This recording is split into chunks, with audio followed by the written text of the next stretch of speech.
पंजी साईं चौठ चुमायो सोनी दरबार घुमायो पंजी साईं चौठ चुमायो सोनी दरबार घुमायो पंजी साईं चौठ चुमायो सोनी दरबार घुमायो खुले भाग वरे भाग सोना नबी नबी प्यारा नबी नबी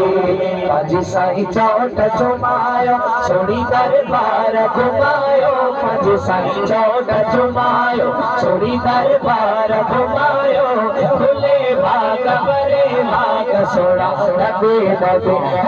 प्यारा नबी नबी पंजी साईं चौठ चुमायो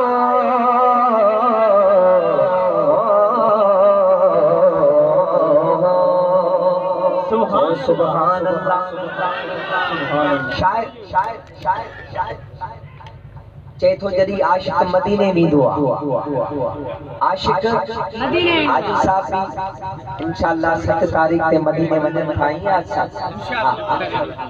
असां जे लाइ दुआ कंदा इंशाअल्लाह वरी अॻी 7 जनवरी ते असां सभई मदीने वेंदासीं मुझी दुआ है आज जेको बावाज़े बुलंद सुभान अल्लाह चए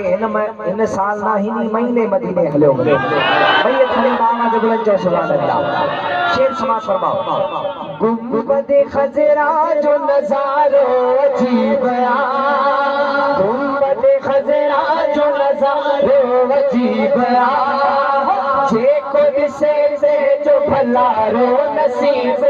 पंज साईं चौठ चुमायो सोनी दरबार घुमायो पंज साईं चौठ चुमायो सोनी दरबार घुमायो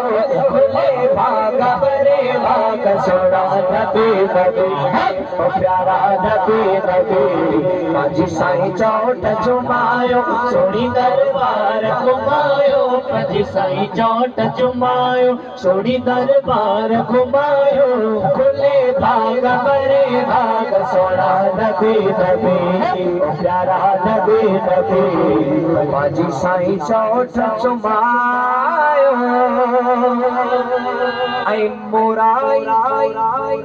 जावेद पिया पहुंचे मदीने चो सुभान सुभान अल्लाह सही असां सभिनी खे बि मदीने वठी वेंदो आखिर में सैयद ज़ादा दुआ कंदा सभई मदीने हलिया वेंदासीं मिली करे गॾिजी मोराई जावेद पिया पहुंचे मदीने